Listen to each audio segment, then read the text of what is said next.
बिस्मिल्लाहिर्रहमानिर्रहीम, अस्सलाम वालेकुम। मैं हूं सैयद शहरियार अली नकवी और आप लोग देख रहे हैं नकवी रिपोर्ट्स। दोस्तों, मैं जरा कुछ चीजें आप लोगों के साथ शेयर करूंगा। और सबसे पहली चीज जो है वो कराची सूबा जो है ना, असल में इसके ऊपर क्यों इतने पंगेबाजी हो रही है और उसका पूरा अहवाल आप लोगों को बताऊंगा। लेकिन आप लोगों से रिक्वेस्ट है कि ये वीडियो पूरी देखिएगा, ठीक, ताकि मेरे जो सिंध में रहने वाले, मैं कहता हूँ मासूम सिंधी मेरे, इन भाइयों को जरा पता चले। जो सिंध में एक आजादी की तहरीक चलाने वाली जो पार्टी निकली हुई है ना, इसको भी जरा पता चले इनके साथ हुआ क्या है, ठीक है। और ये क्यों जरूरी है सूबे बनना, ठीक, सूबे क्यों बनने चाहिए, कहाँ कहाँ पे होने चाहिए, एक एक चीज मैं बताऊंगा। फिर मुस्तफा कमाल साहब का जो बयान है ना, उसको भी मैं यहाँ पर जरा कोट करूंगा कि कल उन्होंने क्या फरमाया है, क्योंकि अभी देर बहुत हो गई है। बस लाइक करके शेयर जरूर कीजिएगा। और ये याद रखिएगा, कराची सिंध से अलग नहीं हो रहा, ना सिंध पाकिस्तान से अलग हो रहा है। ये बात जहन में बिठा लीजिए, क्योंकि हमें मिलके दुश्मन की चाल को नाकाम करना है। हमारा दुश्मन कौन है, आगे सुनिएगा। सबसे पहले कि सिंध में, ये जो पाकिस्तान में सूबे जो है वो बनने का वजूहात क्या है, देखिए क्यों बनने चाहिए। एक तो उसके पीछे जो सारी चीजें ना, उसूल क्या बनाए हुए कि लिसानी, इंतजामी और सियासी बुनियादों पर जो सीटें हैं उसकी वजह से, और ताकत का जो ताकत है, इन बुनियादों पे मतलब लोगों के जहनों में जो चल रहा है कि ये वजूहात है, ठीक है, इस पे सूबे बनेंगे।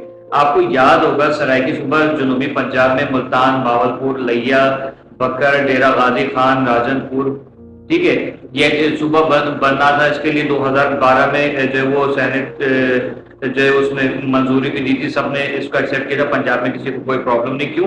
क्योंकि यहाँ की आबादी तकरीबन 3 करोड़ से ऊपर की आबादी है, ठीक है ना। अब सभी जमातें कभी ना कभी इसको तकसीम कर चुकी हैं ऑलरेडी, इसके ऊपर बहुत आप लोगों ने बहस देखी होगी, लेकिन रिमाइंड करा रहा हूँ क्योंकि याददाश्त बड़ी कमजोर है। अच्छा, फिर भावलपुर पहले रियासत था, आप लोगों को पता होगा 1955 में, याद होगा बहुत अच्छे तरीके से। फिर ये 1 यूनिट में जम हो गया, उसके बाद जो पंजाब का सब करार पाया। हजारा सूबा जो वो केपी के बनने के लिए, मतलब केपी के में हजारा सूबा बनने के लिए आवाजें उठ रही हैं। एबटाबाद, हरीपुर, मानसेरा, यहाँ 2010 में आपको याद होगा कि ये पहले सूबा सरहद हुआ करता था, लेकिन जरदारी साहब ने जो है वो सिंपैथी या वोट बैंक अपना जमा करने की गर्ज से जो है वो इसका नाम जो है वो केपी के खैबर पख्तूनख्वा रख दिया था। ये भी आप लोगों को याद होगा। आज हजारा सूबा जो है वो एक मजबूत आवाज बना हुआ है, लोग चाह रहे हैं बने। फाटा जो है वो इंजमाम के बाद, यानी कि ये उसके केपी के में इंजमाम के बाद जो है उसमें मसाइल का शिकार है, कोई हल नहीं हो रहा। कराची सूबा सबसे ज्यादा मुतनाज़ है क्योंकि सबसे बड़ी आबादी पूरे पाकिस्तान के किसी भी शहर की सबसे ज्यादा आबादी वो इस शहर में रहती है। तकरीबन 4 करोड़ के आसपास इसकी आबादी है। 97% ये रेवेन्यू जनरेट करता है मुल्क का।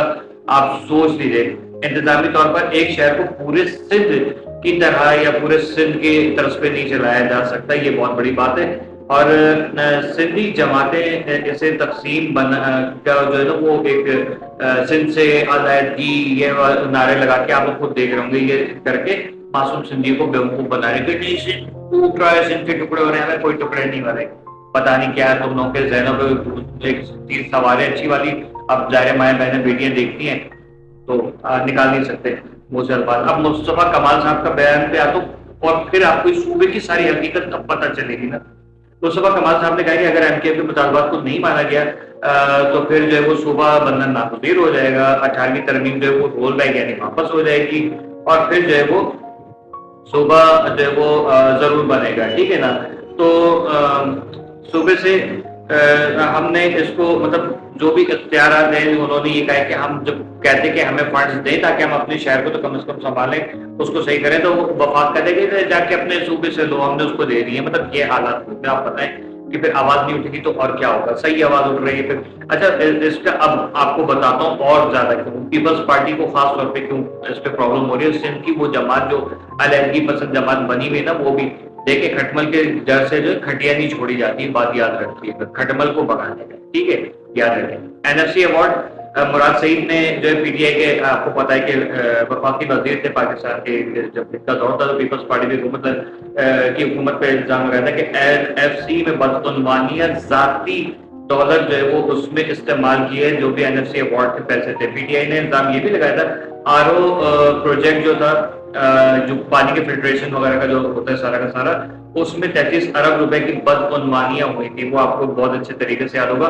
اور اس میں اکثر جو ہے نا وہ RO پلانٹس وغیرہ کام ہی نہیں کر رہے ہوتے ہیں، ٹھیک ہے۔ آپ کو ابھی یہ بھی یاد ہوگا کہ آگے اور بتا دوں، ترقیاتی فنڈ ترقیاتی کاموں کے بجائے پارٹی کی قیادت اور ذاتی مفادات میں استعمال ہو رہی تھی، اپنے ذاتی خرچ کے اوپر گھومنا پھرنا کھانا پینا، پارٹی کی ریلیاں جلسے جلوس، اور اس کی برتھ ڈے اس کی برتھ ڈے۔ ابھی آپ کو ایک چیز اور یاد دلاتا ہوں، آپ کو یاد آئے گا، بڑا آپ لوگ کہیں گے ہاں یار، ترقیاتی فنڈ ترقیاتی کاموں کے بجائے، اچھا یہ ہو گیا تھا، انتخابی اخراجات اور جو ہے وہ کیا کہتے ہیں ووٹ خریدنے کا الزام بھی لگاتا ہے ان کے اوپر، اور یہ ہمیشہ لگتا ہے کہ انہوں نے اس پیسے سے جو ہے وہ یہ سارے کام کیے۔ ٹریبیون جو ہے وہ اس کی رپورٹ کے مطابق پیپلز پارٹی نے انتخابی مہم میں تقریباً 125 ارب روپے خرچ کیے تاکہ ووٹرز کی حمایت حاصل ہو جائے، ٹھیک ہے۔ بریانی کھانا پینا گھومنا پھرنا، یہ سارے پیپسی کولڈ ڈرنک رہنا سہنا شراب کباب پلٹوس کلی، وہ سب یاد ہوگا آپ کو بہت اچھے طریقے سے۔ اچھا اس کے علاوہ آپ کو ایک چیز اور بتاتا ہوں، منصوبے جو ہے وہ مکمل بھی انہوں نے جو جس کے نام پہ لیا وہ آج تک نہیں کیے۔ آپ دیکھ لیں ابھی جو آپ کا IMF کا ایک وہ چلی تھی کہ رپورٹ، اس میں انہوں نے کہا تھا کہ پاکستان میں تقریباً 200 اسکول بننے چاہیے تھے، لیکن ایک اسکول بھی نہیں بنا، سارے فنڈ کھا گئے، وہ بھی یاد ہوگا آپ کو۔ Fake account money laundering, FIA نے بلاول بھٹو زرداری اور زرداری صاحب کے فیک اکاؤنٹس پہ جو وہ انہوں نے وہ راز فاش کیا تھا، منی لانڈرنگ جو غیر ملکی کرنسی آپ کو پتہ ہے کہ غیر قانونی طریقے سے ادھر جاتی ہے۔ ایان علی یاد ہے سب کو، ایان علی ہے، جانو تمہارے پیر میں موج تو نہیں آئی، یاد ہے میں بھی۔ اچھا کم از کم 29 بینک اکاؤنٹس میں رقم منتقل کی گئی اور مقدمے کے دوران تقریباً 35 ارب روپے جو ہے وہ ٹرانسفر ہوئے۔ 2023 سے 2025 میں بے نظیر انکم سپورٹ پروگرام کے تحت حکومت پر زور دیا گیا کہ فنڈ جو ہے وہ اس میں ٹرانسفر کیے جائیں بے نظیر انکم سپورٹ پروگرام میں۔ ایکسپریس نیوز کے مطابق یہ جو وہ کیا کہتے ہیں خبر ہے، ایکسپریس اردو کے مطابق۔ اب آپ یہ بات بتائیں کہ کتنے سارے ہی فنڈ دے دیے کیا، تو سمجھا کریں نا۔ آپ کو کراچی میں رہنے والے کسی اردو اسپیکنگ کو کتنے لوگوں کو مل گئے فنڈ کہ بے نظیر انکم سپورٹ سے ملے کتنے لوگ سر پیٹ رہے ہیں۔ اچھا پارٹی فلاحی کاموں کو اپنے سیاسی ایجنڈے کے طور پر استعمال کرتی ہے اور اس کے ذریعے سرکاری فنڈ کو اپنے سیاسی اثر و رسوخ کے لیے استعمال کرتی ہے۔ وفاقی بجٹ میں مطالبات پورے کیے جائیں گے، پتہ ہے نا بھائی، بریانی کھاپا چھاپا۔ اچھا پیپلز پارٹی کے 4 بڑے مطالبات منظور کیے گئے ہیں، جن میں سولر پینل پر GST کم کرنا اور سندھ کی جامعات کے لیے فنڈ بحال کرنا شامل ہیں، جس میں آپ کو یاد ہوگا 111 ارب روپے کا جو ہے وہ غبن ہوا تھا۔ ارے یار یہ پالیسی فنڈنگ نہیں بلکہ پارٹی کو براہ راست کیش دی جاتی تھی، نقدی دی جاتی تھی کہ یہ لوگ، ٹھیک ہے، تو یہ چیز ہے۔ اچھا اب یہاں پر اور بھی ہے کہ مگر پیپلز پارٹی مذاکرات کے ذریعے وفاقی بحث میں اپنی پوزیشن مضبوط کر لیتی ہے اور کر رہی ہے، کرتی جائے گی، اور اس کے ذریعے حمایتی علاقوں کو یعنی کہ سندھ کے جو حمایتی علاقے ہیں ان کو مالی فوائد جو ہے وہ دلواتی ہے، تھوڑے لالی پاپ دے کے منہ بند کرا دیا۔ نیب کے مطابق زرداری صاحب کے پاس تقریباً 33 بلین روپے جو ہے وہ ریکور ہوئے۔ ڈان، دی ٹریبیون اور پاکستان ٹوڈے کی رپورٹ ہے۔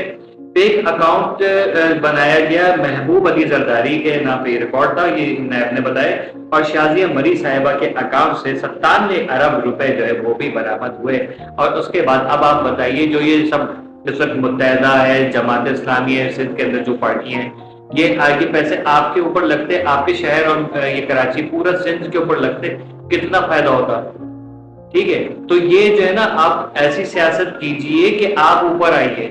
پیپلز پارٹی کی بہت زیادہ بدعنوانیاں ہیں، اور ایک تو چوری اوپر سے سینہ زوری وغیرہ یہ لوگ کرتے ہیں، تو ان سب چیزوں کو جو ہے وہ ہمیں مطلب بدعنوانی کا، پیپلز پارٹی میں بہت اچھے لوگ بھی ہیں، لیکن ہمیں جو ہے وہ اچھا اس کو سندھ کو کرنا ہے، توڑنا ہے موڑنے کا کچھ بھی نہیں ہو رہا ہے، اور نہ ہی کبھی ایسا سوچیے گا۔ اگر کوئی توڑنے کی کرے گا بھی نا، ہم اس کے دانت توڑ دیں گے مل کے۔ آپ کیا کہتے ہیں، سمجھ میں ہے کہ نہیں؟ اللہ حافظ۔